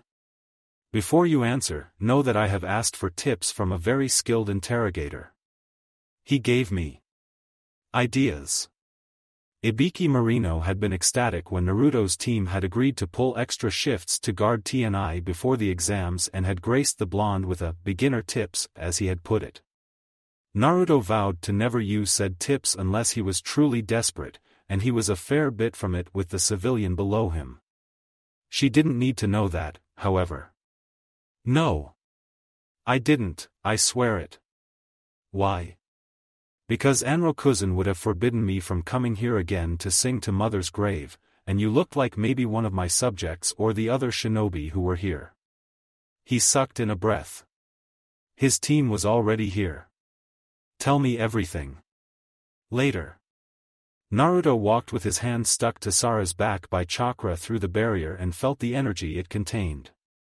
It made him shiver by how potent it was. That's because the ley lines power it, like everything else in Lauren, Sara said. We've built up the city from a small desert oasis to a place of 1,000 towers.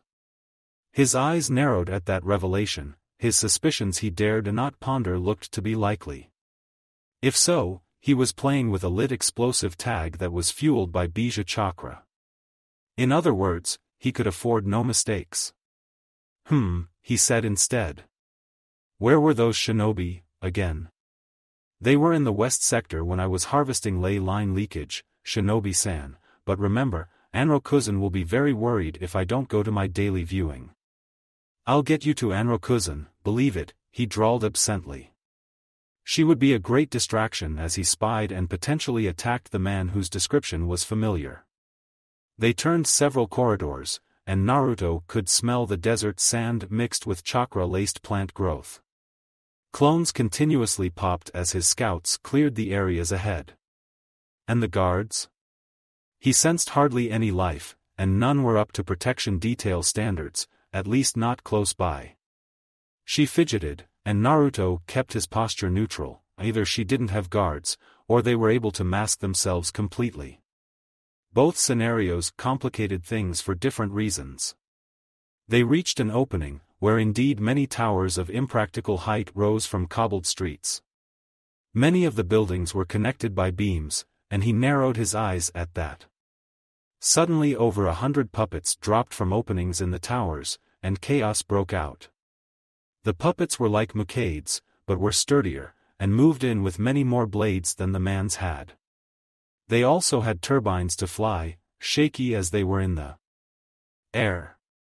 His clones were popped, and the attack pattern was more precise than the last time he faced them. Naruto had to shunshin with Sara and found himself almost impaled by a puppet that shot out from a sliding window. Naruto cursed as two puppets from above interlocked their parts into a larger being and came down with a giant sword. He let his hand on Sara drop to brace his knife, his wind chakra screeching as it broke the puppet's sword. He expected the girl to recognize the danger of the situation and stay by his side. She did not. Instead, she leapt into the arms of one of the creatures and disappeared in the horde. Damn, he had been played. He had expected it, but not to a mass of puppets with no user in sight. The blonde had calculated that Mucade, if he was there, would have appeared with his clay army. No life could be sensed by him. Naruto slashed at strings and vaulted between buildings to get the higher ground, the puppets followed. How predictable. He debated going after the girl, but his mission needed his team, that stupid fourth member, and Mucade. There was also the unpleasant possibility Baki was there in this, not Lauren. The girl would tip off her advisor, but judging from the amount of chaos he was in, he doubted that capturing her again would have made a difference.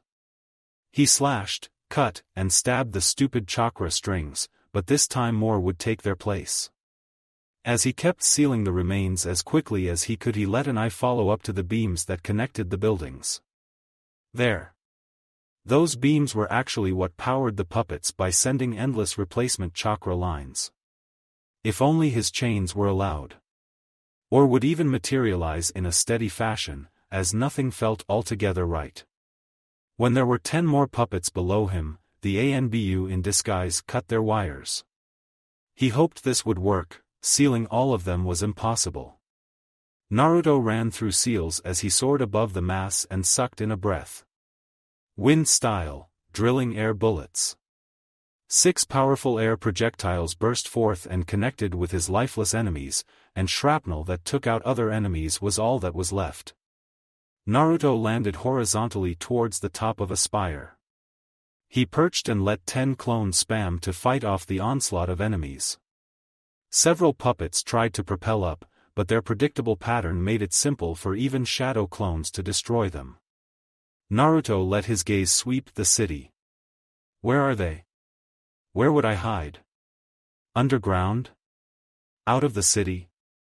He didn't trust what Sara claimed about where his team was and would at most let clones risk a trap for that reunion. He needed to escape.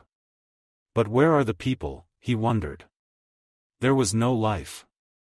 He bet that Mukade, or someone like the man, supplied the puppet power, but a city needed people, human guards, and civilians. Over 100 more of the composite dolls burst out of more openings that opened in sync. Naruto's eyes widened, and he prepared for a battle. A man who wore an almost identical mask to his appeared to his left as the puppets converged. Naruto felt a hand over his torso.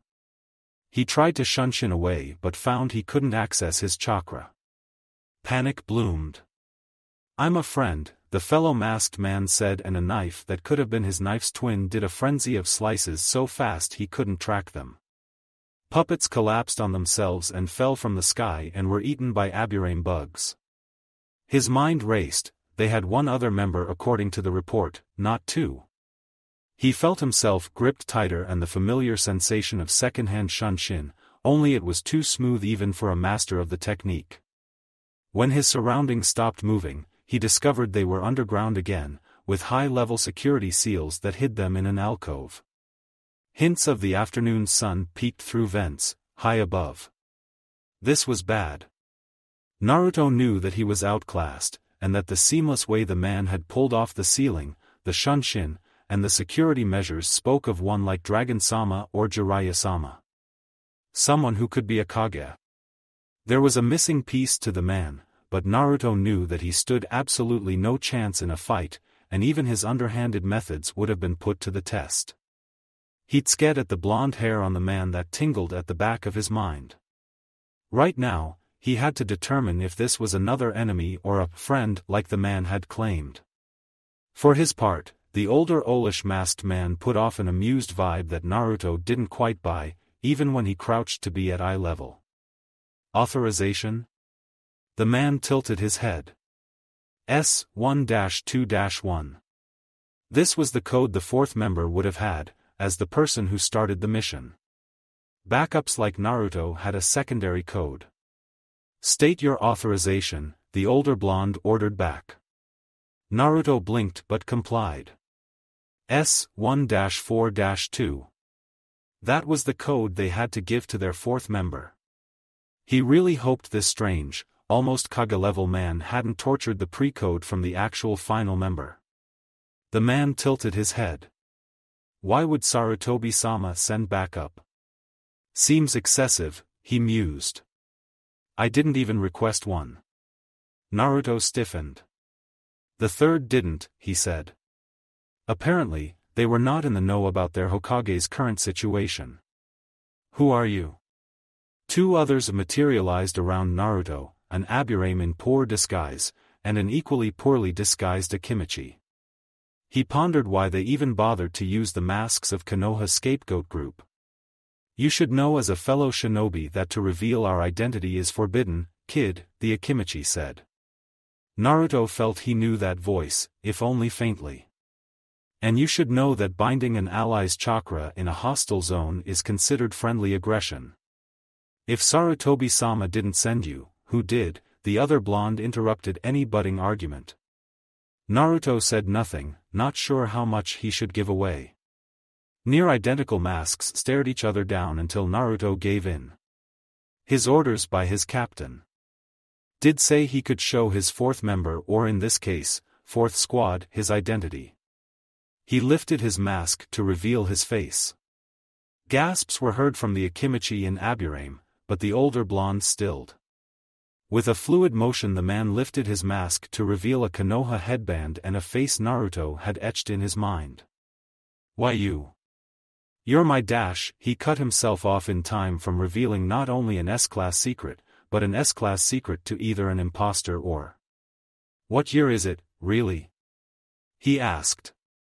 The man gave the same year as Natsara. Shit. The likelihood of the two groups having coordinated the year to when Kakashi-senpai had said his team had taken the mission was highly unlikely given how classified it had been. Even if the group had spoken to Sara rather than give a brisk order to hide like she said, to match the year so instinctively was ludicrous. He really was back in time. The reality hit him like a boss summons, and he mentally worked out how good or bad this could be. On the one hand he could do something that would alter his timeline to where he was never born. To never exist would suck, Naruto admitted. But on the other hand, he could warn his dad, for obviously the man was Minato Namikaze with the seals and speed, and prevent himself from growing up an orphan. His mind flashed to memories of his lonely apartment and constant need to know if he had been abandoned. It was worth the risk, Naruto decided. Hey guys, I'll need some privacy with our unexpected friend here, Minato said lightly. The pair stiffened but left, and the two blondes were alone again. Now was his chance. He opened his mouth to tell his father everything, but instead said, "You can call me 3. Minato smiled. Hello, 3. My name's Dash, Minato Namikaze, Naruto interrupted. You were the 4th Hokage. The likely 5th Hokage sent me and my team. We were to meet up with a 4th member to kill Mukade and destroy the ley line access point. I can't tell you my name or Dash, or how I'll likely die." Minato stopped his ramble and raised an eyebrow at him. That wasn't what Naruto had been about to say, but that was on the long list of topics that were going to be taboo.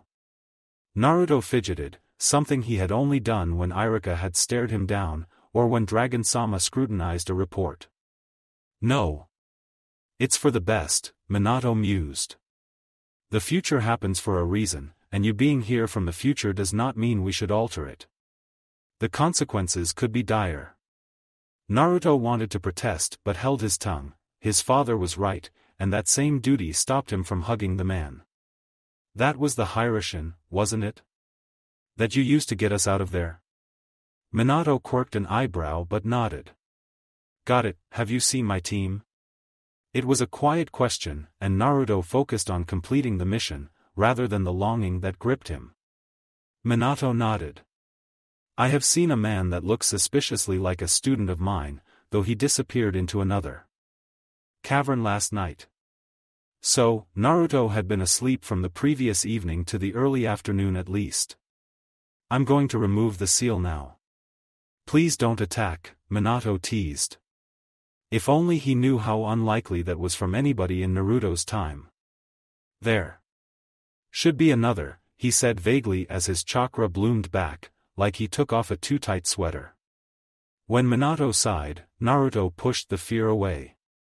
This mission was now a proper S-Class 1, and he planned to figure out how Dragon-sama knew to send him afterwards. Because Naruto felt that he would survive it now. He had his dad with him, even if they didn't acknowledge it. Naruto wondered if this is what other kids felt. The pair stared again. Then, Minato put his mask back and produced a map of the city. On the top right the date jeered at him. I haven't seen anyone yet, but it is a huge city, and we haven't explored the north or northeast. My mission is much less covert than yours, I can tell. We're pretending to be rogue Konohanins who joined the militia group. We're investigating the spike in ley line usage and the mysterious advisor who took over. If need be, we're to seal up the access point. I take it I did indeed seal it? Naruto adjusted his mask back as he nodded and went into mission mode.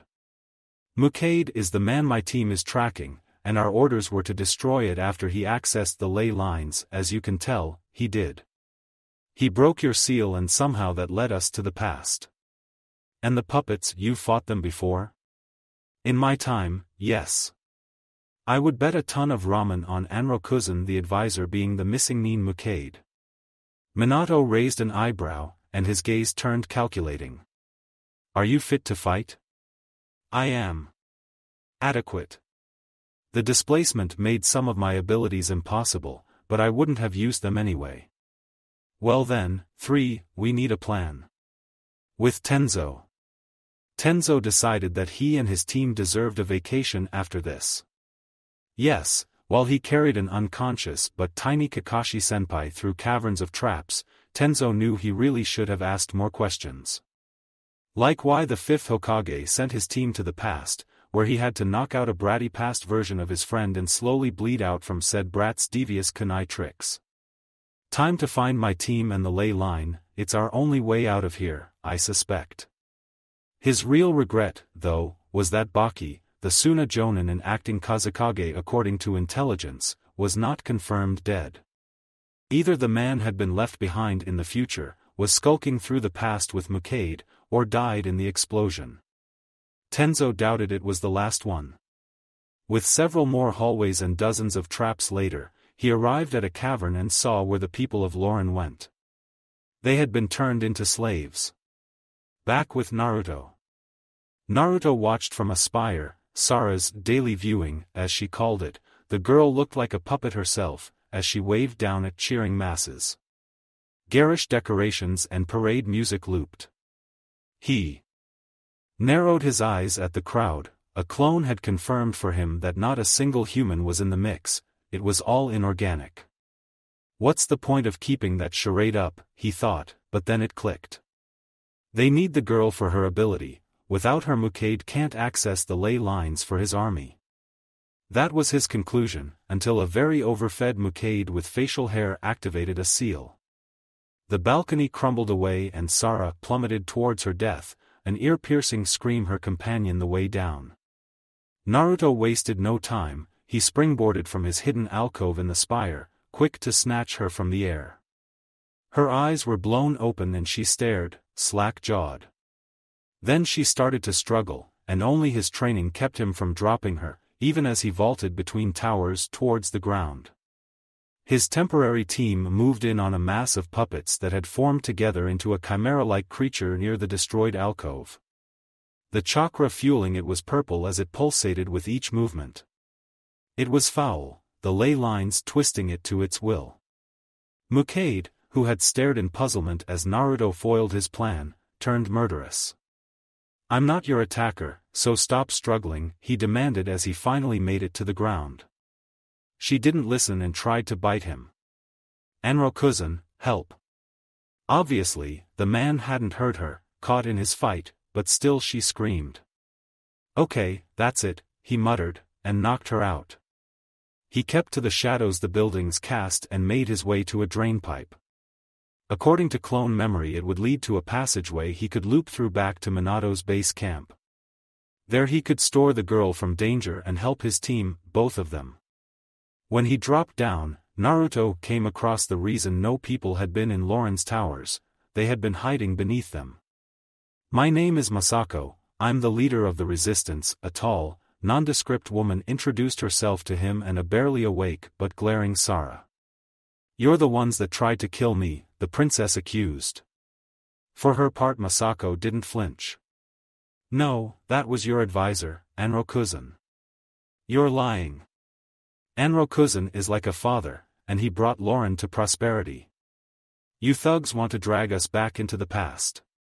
Oh, the irony of that statement, Naruto noted. He said nothing, and Minato appeared next to him in the makeshift meeting room, a slight flash fading. Naruto smiled behind his own mask, and his hand gripped the pronged kunai attached to his hip. He finally had one of his dad's kunai, and the man had given it to him, himself. Naruto didn't know all the emotions that had risen when he had been casually passed one. The fused puppet tunneled underground, Minato said, drawing him back to the conversation. The room gasped, which proved the rebels had been spying. We will need to evacuate your people, Sara-sama. It's going to get messy. I won't leave Lauren, she insisted. To Naruto's surprise, the rebels voiced her sentiment. Then I think it's time you learn the truth, Queen Sara, Masako said. 30 minutes later Sara had cried herself out on Naruto's shoulder, as she saw the puppet Lauren. I was so stupid, she hiccuped. He killed Mother, didn't he? Probably, Naruto said. The background on Queen Saramu hadn't interested him before he arrived in a time not his own. But will you let him kill you, too? And your subjects? She shot up and glared into his mask. He had sparked something, clearly. No.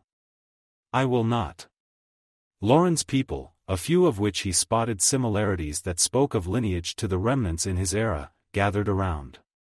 Their hope was palatable. They weren't as emboldened when Minato had promised that he would protect them. Of course, they weren't. They were Loranians, a proud people who answered only their queen. And their queen was ready for battle. Anrokuzen is unstoppable as long as he has access to the ley lines, but I can halt his access. I need to get to the mines, they're abandoned, and the chamber is near it. Do you know where it is? Shibi asked. I understand that Anrokuzen has shifted many things about how the city is structured. She smirked. Oh, Naruto recognized that smirk, had seen it years in the future. What kind of queen would I be if I couldn't find the chamber I was born in? Naruto and Sara ran through a path she apparently had used since toddlerhood to sneak down to the chambers. She admitted she hadn't used it since her mother had died, but no alterations or traps greeted them. Naruto felt his hackles raise at that suspicious good fortune. As they did their part, Minato's team had continued their mission of setting up Lauren to fall, bombs were armed, puppets were taken out, and chakra-blocking seals were placed on as many beams as possible. The Lauren rebels had joined them. The man had promised to find him after their part was done, but the split-up spoke of trouble likely to follow. He wished his father had stayed by his side, but Naruto knew, the mission came first. We're almost there, she whispered in his ear, and a clone memory of a head flooded his mind. Shit, he cursed. The chimera puppet barreled through, and he pivoted to turn back the way they came, only to meet with another one. They looked like centipedes, scorpions, and humans jumbled into one. Naruto would attest that Shikaku was less repulsive looking. Hold on, he ordered as 20 clones dashed out in a star formation. Following a pattern that he had drilled hundreds of times, each clone funneled chakra through their construct blades, acting as human-sized projectiles. The puppets seemed to screech as they were struck. Naruto didn't wait. As soon as the first wave dispelled, another wave was made. One clone made it through under a puppet leg and up the wall, to which Naruto used Kawarimi on, followed by endless shunshin to the destroyed opening. He scanned the supposed abandoned mine below as he leapt up to the ceiling. Signs of a slave camp were fresh. Though someone had either moved or freed the captives. The slashed manacles spoke of the latter. The chimeras emerged back to the mine and morphed together into one. He snarled at the situation and knew he had to get Sara, who trembled on his back, to the ley line chamber. He jumped over a scorpion tail that shot towards him with a blade and tore into it with his chakra. He sealed it into a scroll and settled for a long fight of cutting and sealing. You can do this. Your regular chakra isn't even that tired, and wind and water jutsu are effective. Naruto groaned at the loss of his great plan when the creature pulsed and drew chunks of metal to form into a new tail. Ha ha ha ha ha! An echoing laugh came from another entrance. Mukade looked gleeful as he slow clapped. I wasn't sure you had arrived back with me, seeing as how late you were. But I'm so happy you're here. I wouldn't want to let you go unrewarded for your help in my plans. Mukade placed a hand on the side of the chimera and his eyes glinted. Naruto dropped Sara into the arms of a clone and shunshined to hit the missing Nin in the chest. It was killing blow, one Naruto had used several times in the past. But instead of choking up blood, Mukade grinned. Oh, so painful, he mocked. Naruto twisted midair to strike with a wind-powered kick, but the man was gone. He leapt back to bat away several poisoned kunai that had sprung toward Sara. He looked to see where Mukade had transported himself to. The chimera puppet raised itself up to tower over the pair, and he was already running through seals. Wind style, drilling air bullets, he whispered before sucking in breath and releasing several air bullets. The puppet tilted off its balance. That did nothing, Sara whispered harshly. Naruto ignored her, his theory confirmed, it wasn't steady. The chest area above Naruto split open on the creature to reveal Mukade's distorted face, a manic grin on him. Behold! I'm invincible, you pest. Here the man who was drunk on power showboated by springing forth a dozen more appendages. God, Naruto despised when shinobi got cocky in a fight, but in this case, it would benefit him. He flashed through 3 signs for a jutsu he had been working on, one Dragon-sama had shown him. Wind style, vacuum sphere was an uncommon B-rank jutsu that fired out needle-like bursts of wind with more force than the drilling air bullets, and more numerous. Its result wasn't as powerful as it could be when he combined Kurama's chakra, but judging from the amount of clay and wooden limbs that toppled to the ground along with the main body of the puppet, he considered it a success. Naruto darted through the wreckage and through the path that led to the chamber, a clone still carrying Sara. That won't do anything, he's connected to the ley lines. I know. We'll have to cut off his power supply. He let a crisscross pattern of razor wire cover their escape. Chimera Mukade had recovered quickly and barreled through the wires. You think such pitiful trap could stop me? The ANBU smirked. He had spent hours etching his favorite seal into the wire linkage, inch by inch. Explosions engulfed the puppet, and Mukade's screams were music to Naruto's ears. That may slow him down, Sara admitted. He adored explosion seals so much. His captain had shown up with a tiny Kakashi-senpai Naruto did not snicker at, several turns later. The man had funneled with Naruto tons of earth chakra to cause a cave-in. That should buy us some time, Tiny Kakashi said to Tenzo. The kid's voice cracked more than Naruto's. For a loser you're not so bad. For some reason Kakashi sported a large bump on his head. Tenzo just sighed at the kid's attitude and nodded towards Naruto. We're going to the ley lines. That creature was fused with our target. Our 4th member is above. His team is sabotaging the terrain. I have not seen 2, the blonde reported. No signs of the other missing Nin. Mukade rammed into the rocks, and the entire tunnel shook. The path is clear ahead. Queen Sara, make your way to the ley line chamber, we 3 will hold them off. Your people are freed and already there. She nodded and ripped her dress to make it easier to move if needed. As she turned to be picked back up by the clone, Naruto grabbed her hand. He didn't know why, but he felt it was right, as he gave her his backup chakra blade. Just in case, he murmured. She grinned. You can count on me. The fight had taken everything out of them and still the creature reformed. Naruto had managed enough demonic chakra to enhance his speed briefly and he had unleashed a Rasengan that ripped Mukade in half. But it kept reforming with its regeneration jutsu. Mini Kakashi held his own but took a hit while he protected Tenzo. Concurrently they ran with the kid passed out. "This won't work, we need the other team," Naruto said while they ran. His trick of wire explosions worked once more, surprisingly, but he had run out after. Mukade just took chunks from the walls to reinforce himself. "Do you have another swamp of the underworld in you?" Tenzo asked.